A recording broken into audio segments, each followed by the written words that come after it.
Voilà. Les deux. Normalement, nous y sommes. Je vais regarder sur les participants. Oui, il y a un certain nombre d'entre vous qui sont déjà connectés, donc je pense que vous nous entendez. Vous avez un petit chat sur votre droite. En bas, vous pouvez taper c'est OK, juste OK, pour savoir si vous nous entendez. J'attends vos retours, vous êtes quelques-uns. En tout cas, pour ceux qui entendent déjà, je coupe mon micro. Pour ceux qui nous entendent déjà et qui pourraient nous voir, bienvenue à ce webinaire, un des premiers webinaires publics du Planétarium de Nantes. Ça va être très simple, vous allez voir, on va parler surtout du système solaire, c'est-à-dire essentiellement des planètes, vous connaissez déjà le sujet, mais on voulait faire un webinaire, une petite présentation, une espèce de mini-conférence assez large pour être accessible aux enfants également. On ne pourra pas rentrer non plus trop dans les détails. Alors, est-ce qu'on a quelques réponses? Oui, vous êtes 3 à nous répondre. OK, tout va bien. C'est parfait. C'est parfait. Alors, je vais partager mon écran tout simplement pour vous montrer les vidéos sur lesquelles on va pouvoir discuter ou montrer des choses. J'ai pas tout le monde. Alors, j'ai avec moi mon collègue qui s'appelle Vincent. Vous ne le voyez pas, mais vous le verrez tout à l'heure, juste à côté. Il vous surveille. Donc, a priori, moi, j'ai 1, 2, 3, 4, 5 personnes connectées. Ah oui, c'est dans les participants. Voilà, dans les participants. Oui, pardon. Voilà, dans les chats, vous êtes 3 à avoir répondu. Donc, c'est parfait. Voilà, j'ai dit que j'allais partager mon écran. Donc, je le fais. Voilà, vous devriez voir quelque chose d'un peu différent. Alors, je vous explique, vous avez un espèce d'écran noir, il y a surtout un fond étoilé où vous voyez peut-être des petits points blancs qui correspondent à des étoiles. Et puis, sur votre droite, il y a un gros truc orange. C'est un morceau du soleil. Il est tellement grand qu'on ne peut pas le voir entièrement. Et on va partir de notre étoile qui s'appelle le soleil, puisque le soleil, c'est une étoile, hein, un peu la même chose que ce que vous voyez le soir, mais c'est notre étoile. On n'habite pas loin. Alors, je vous propose d'aller faire un voyage. On va d'abord commencer par un voyage. Donc, je lance le voyage. On va voir le soleil s'éloigner. Dès que j'aurai trouvé, voilà. C'est parti. Voilà, alors ça va peut-être saccader un peu, ça dépend des débits, hein, ça dépend des personnes, du nombre de personnes connectées en même temps. Voilà, là on fonce vers la planète Mercure. On va faire un arrêt rapide. Voilà, vous voyez un truc qui ressemble à la Lune. La Mercure ou la Lune, c'est presque la même chose, sauf que la Lune tourne autour de nous, alors que celle-ci tourne autour du Soleil. C'est une planète. On continue notre voyage. On aura le temps de visiter ces planètes tout à l'heure. Hein. La deuxième, après le Soleil, après Mercure, c'est Vénus. Alors, c'est comme la Terre, même taille, mais toute blanche. On verra pourquoi aussi tout à l'heure. La troisième, tout le monde connaît puisque c'est chez nous. Vous allez reconnaître la Terre. Jolie planète bleue. On continue notre balade. Et cette fois-ci, nous allons nous diriger vers Mars, la 4e planète du système solaire. Oui, une petite planète, elle est plus petite que la Terre. Elle est orange, globalement on la voit plutôt orange. On continue cette fois-ci en direction de Jupiter, plus grosse planète du système solaire. Une énorme planète, mais on ne pourrait pas atterrir dessus, on verra tout à l'heure aussi. Alors il faudrait 1, 2, 3 ans de voyage pour aller jusqu'à Jupiter, ça dépend quel genre de voyage. La durée est respectée par rapport à la distance. Et on fonce vers Saturne. Après Jupiter, c'est la planète Saturne. Notez que Jupiter et Saturne sont visibles en ce moment le soir. Vous les voyez dans le ciel. Le soir. Vous n'avez pas besoin de télescope pour ça. Les deux dernières, Uranus et Neptune, c'est plus compliqué. Ce sont des planètes lointaines, très, très, très, très lointaines. Pas facile à voir. Il faut un télescope pour les observer. Voilà, Uranus, qui a une jolie couleur bleue aussi, mais ce n'est pas la Terre. C'est bien Uranus. Et la dernière, c'est Neptune. Alors, il vous faut 15 ans de voyage au moins pour aller faire une photo de la planète Neptune. 15 ans pour aller faire une photo sur place. Dans le ciel du soir, il faudra un gros télescope pour l'apercevoir. Voilà, dernière planète du système solaire. Donc, le Soleil, autour du Soleil, vous avez 8 planètes principales. C'est ce qu'on vient de voir ici. On change de point de vue. On va regarder ça un peu au-dessus. Vous avez le petit point blanc au milieu, c'est le Soleil, puis on a dessiné les chemins que suivent les planètes autour du Soleil, les orbites des planètes autour du Soleil. Rappelez-vous, on est la troisième, elle est dessinée en rouge. La troisième planète autour du Soleil, c'est nous. On fait ça en 1 an. Non, on l'a dessiné en bleu. En rouge, c'est Mars. Voilà, alors chaque planète tourne à sa propre vitesse. Hein. D'ailleurs, vous voyez bien, plus elles sont proches du Soleil, plus elles sont rapides. Alors, il faut reculer un peu pour avoir une vue d'ensemble des autres planètes. Pour accéder jusqu'aux dernières, celles qu'on a visitées rapidement tout à l'heure. Hein. Tout à l'heure, on est parti du milieu du Soleil, puis on a été survolé chacune d'entre elles comme s'ils étaient alignés du même bord, ce qui n'est pas toujours le cas, bien sûr. Hein. On ne pourrait pas faire un voyage pour visiter chaque planète les unes après les autres. Voilà, et si on voulait s'amuser à dessiner toutes les lunes qui tournent autour de chaque planète, vous voyez, ça fait du monde. Hein. Les petits ronds oranges que vous voyez autour de chaque planète, ce sont toutes les lunes. Alors, les 2 plus grosses planètes, Jupiter et Saturne, sont celles qui ont le plus de lunes. Hein. Vous verrez qu'autour de la Terre, finalement, il n'y en a qu'une, c'est la Lune, bien sûr. Alors, cette fois-ci, vous avez une vue du système solaire. On va à chaque fois repartir du dessus. Et du dessus, on va visiter les planètes, une par une, dans l'ordre ou dans le désordre, ça n'a pas beaucoup d'importance, puisque cette fois-ci, on va s'intéresser à chacune d'entre elles. Alors, on va commencer par les plus proches du Soleil, vaut mieux. Donc, on s'approche du Soleil et des 4 principales qui font le tour du Soleil. On va commencer par Vénus. Oui, j'ai dû sauter Mercure, c'est pas grave. Vénus. Ah, vous voyez où est Vénus, hein? On va effacer le reste et se concentrer sur la planète Vénus. Alors, elle est de la même taille que la Terre. D'ailleurs, on pourrait dire que c'est la jumelle de la Terre. Hein. C'est ce qui ressemble le plus à la Terre. Et comme il y a une grosse atmosphère avec plein de nuages, c'est impossible de voir ce qui se passe sous les nuages, sauf à utiliser des astuces, des petites ruses. Ce qu'on va faire, bien sûr, hein, pour essayer d'atterrir. Hein. Atterrir sur Vénus, c'est compliqué. Hein. On l'a fait avec un petit robot. Hein, un petit robot, personne n'a mis les pieds sur les planètes encore. Un petit robot a mis les pieds sur, enfin, ses petites pattes sur Vénus il y a très très longtemps. Bientôt 40 ans, 50 même, 50 ans, plus de 50 ans. Alors même si on s'approche, voir au travers des nuages, c'est toujours compliqué. En plus, cette planète est très près du Soleil, il fait très très chaud. Il doit faire, une fois atterri au sol, il doit faire dans les 500, pas loin de 500 degrés. On est complètement brûlé. De toute façon, l'air qu'il y a sur Vénus, c'est pas le même mélange que l'air qu'on a chez nous. Vous voyez, les mélanges ne sont pas tout à fait les mêmes. On a mis un satellite autour. Vous voyez passer une petite sonde hein, autour de Vénus, Magellan, qui a photographié comme s'il n'y avait pas de nuages. On peut faire ça avec un appareil photo un peu spécial hein, qui photographie avec des radars au travers les nuages. Voilà, donc c'est une planète sur laquelle il y a des montagnes, des vallées, des rochers. Hein, on peut atterrir, mais vous voyez, il faudra envoyer un robot hein, qui n'a pas besoin de respirer et puis qui supporte la chaleur hein, que vous avez sur Vénus. Donc vivre sur Vénus, c'est impossible pourtant. C'est une des planètes les plus proches de la Terre. Elle n'est pas très éloignée. Bon, tout le monde connaît la Terre, bien sûr. Même taille que ce qu'on a vu là.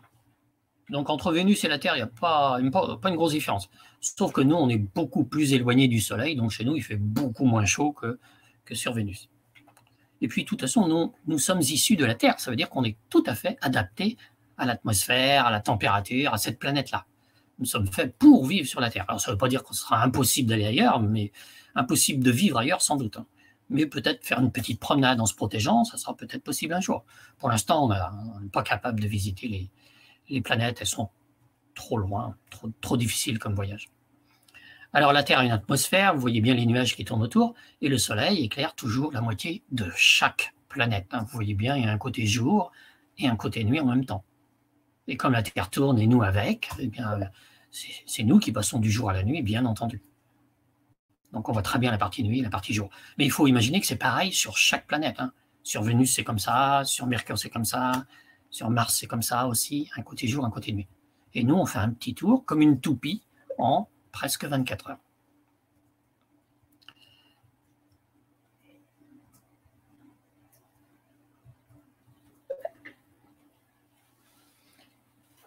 Tu veux dire Ambre qui a 7 ans.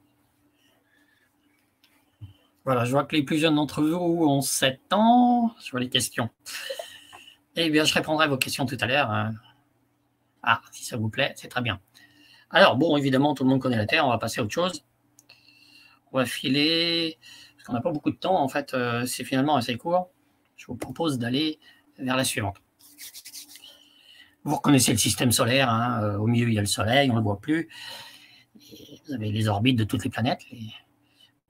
On rezoome, on s'approche du milieu, à nouveau, hein, vous vous souvenez. Et nous allons visiter la planète Mars. Voilà, on écrit son petit nom, là où elle se trouve. Vous voyez, elle fait un tour de Soleil, mais sur un trajet plus long que le nôtre. Ça lui prend d'ailleurs 2 ans pour faire le tour du Soleil.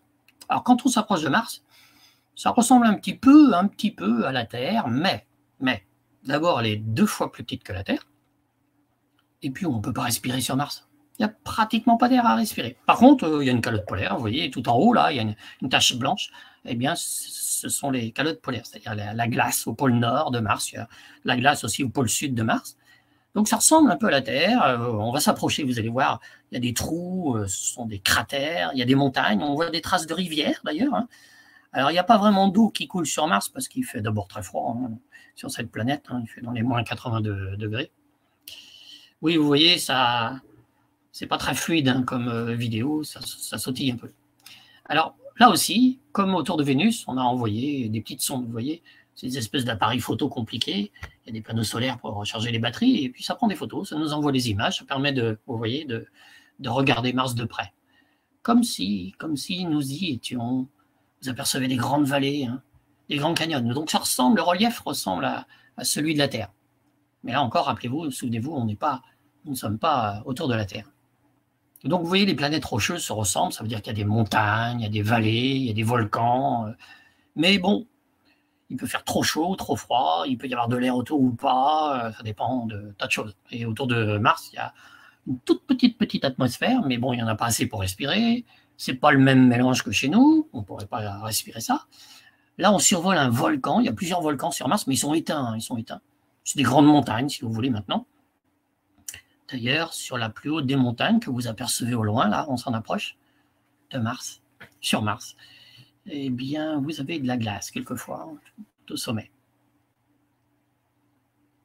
Bon, le jour où on atterrira sur Mars avec des astronautes, hein, on évitera les endroits compliqués, hein, on n'ira pas au fond d'une vallée trop profonde, on n'ira pas au sommet d'une montagne, on cherchera un terrain le plus plat possible, ça sera moins dangereux. Vous savez qu'il y a déjà un robot qui roule sur Mars depuis 7 ans, et puis vous en avez un autre qui vient de partir là, la semaine dernière, ou il y a 15 jours, je ne sais plus, et il devrait arriver dans 6 mois. 6 mois, c'est le temps de voyage pour aller sur Mars. Alors, le robot ne revient pas, donc on compte que 6 mois, parce qu'il ne fait que l'aller. Vous imaginez si on devait envoyer des astronautes sur Mars? L'aller-retour, il y en a pour presque 2 ans et demi. Hein. Et il faudrait prévoir à boire, à manger, à respirer pour 2 ans et demi, 3 ans de voyage. On n'est pas encore prêt, on n'est pas encore capable de faire ça tout simplement. Je vous propose maintenant d'aller visiter un autre type de planète. On est toujours autour du Soleil, hein, mais on passe à la plus grosse des planètes du système solaire, c'est Jupiter. Alors nous, on est à 150 millions de kilomètres du Soleil, ben Jupiter, elle est carrément à 700-800 millions de kilomètres du Soleil. Donc normalement, il fait plus froid, forcément. Plus loin du Soleil, plus froid. Alors il y a des lunes autour de Jupiter. Vous les voyez tourner, là, on les aperçoit presque pas, parce qu'elles sont quand même pas énormes. Hein. Il y a plusieurs lunes autour de Jupiter. C'est satellites naturels. Il y en a 4 grosses hein, que vous voyez tourner autour de Jupiter. D'ailleurs, ils nous intéressent beaucoup. Il y en a qui sont recouverts de glace, par exemple. Il y en a d'autres qui sont recouverts de volcans. Ça dépend. Il y a un peu de tout. Hein. Et si on s'approche de Jupiter, eh bien, ce ne sera pas possible d'atterrir dessus. On peut tourner autour, regarder à quoi ça ressemble, mais on plongerait dans l'atmosphère de Jupiter, il n'y aurait pas de sol à rencontrer pour atterrir. Des cailloux, de la roche, des montagnes pour se poser. Par contre, on voit très bien les nuages, les tourbillons, les tempêtes, les cyclones, et vous apercevez un petit morceau de terre, enfin la Terre. Vous voyez, la Terre est plus petite qu'une tempête sur Jupiter. Vous voyez, la Terre comparée à Jupiter, on ne parle pas du tout de la même grosseur. Hein. Donc les planètes rocheuses comme la Terre sont quand même beaucoup plus petites qu'une planète comme Jupiter qui est gigantesque. Hein. Je vois que le temps passe, donc on va sauter rapidement vers la suivante. Voilà, on revient toujours devant le système solaire, au moment où vous avez l'habitude. Je vous propose de filer vers Saturne. Alors Saturne, vous la voyez en ce moment le soir, d'ailleurs c'est le cas de Jupiter. Hein. Dans le ciel du soir, ça ressemble à une étoile brillante. L'étoile la plus brillante que vous voyez en ce moment le soir vers le sud, c'est Jupiter. C'est pas une étoile, en fait. c'est la planète Jupiter. Et pas loin à côté, un peu moins brillante sur sa gauche, dans le ciel du soir, vous avez Saturne. Alors Saturne dispose d'anneaux, c'est assez bizarre, mais c'est une des plus jolies à observer. On peut même les voir dans un petit télescope. C'est magnifique. Alors pendant très longtemps, on s'est bien demandé ce qu'étaient ces anneaux. C'était curieux quand même. Est-ce qu'on pouvait atterrir dessus? Est-ce que c'est plat? En fait, ça a l'air quasiment transparent. On voit un petit morceau de planète au travers des anneaux. Et je vous propose de nous approcher, de zoomer sur Saturne. Vous voyez, les anneaux, ça saccade peut-être un peu là, parce qu'il y a beaucoup de choses à montrer. Vous voyez, ils sont formés on dirait des cailloux. Alors, ça ressemble à des météorites, des astéroïdes, mais en fait, c'est de la glace, plutôt de la glace. Mais c'est pareil que des cailloux. Et les plus petits morceaux, c'est gros comme des grains de riz, c'est pas énorme. Puis il y a des morceaux qui sont gros comme des maisons. Vous voyez, il y a vraiment toutes les grosseurs. On n'a pas encore osé envoyer une sonde à travers les anneaux. On est passé dans les anneaux, mais beaucoup plus près de la planète, à des endroits où il n'y a pas beaucoup de morceaux. Là, on voit qu'il y a du monde, évidemment. Ça serait dangereux de se balader là-dedans. Mais ça serait sympa d'avoir un robot qui reste là-bas. Il y en avait un qui tournait autour de Saturne, mais il ne fonctionne plus aujourd'hui. Et bien sûr, c'est une planète gazeuse comme Jupiter, donc vous ne pouvez pas atterrir dessus.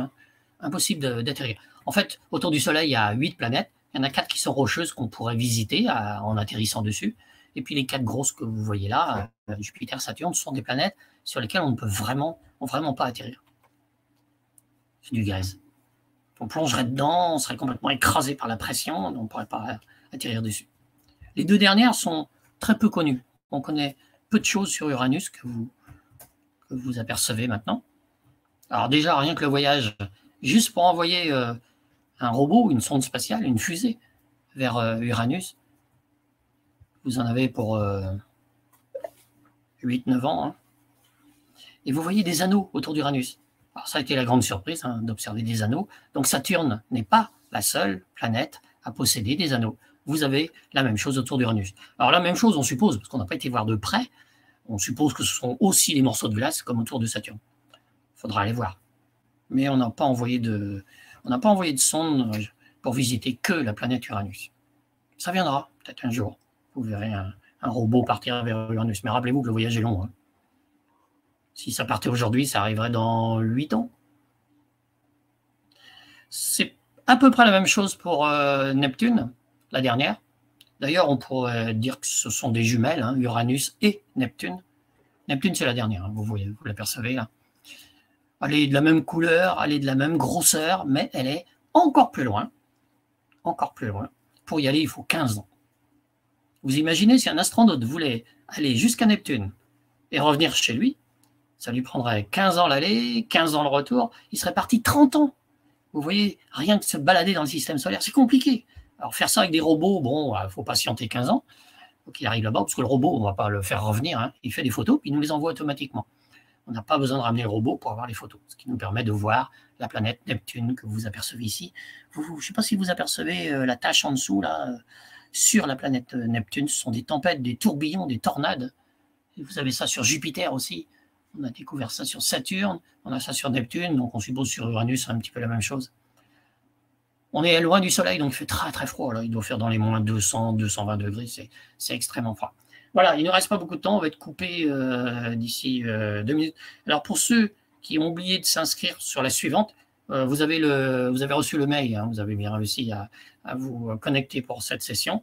Faites la même chose, il y avait un deuxième lien dans le même email, il y avait un deuxième lien, vous cliquez dessus, vous arrivez au même endroit, vous tapez un nom, un prénom quelconque, votre adresse email, pour qu'il vous renvoie un lien, et vous cliquerez dessus, vous arriverez automatiquement sur la deuxième session, qu'on va commencer dans 10 minutes, ça nous laissera un intervalle pour poser des questions. Qui va consister en quoi?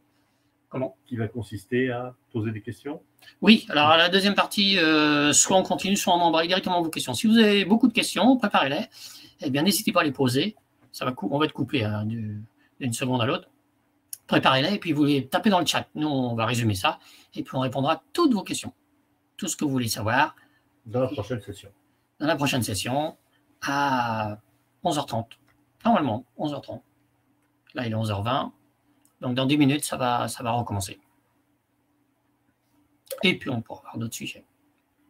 À tout à l'heure.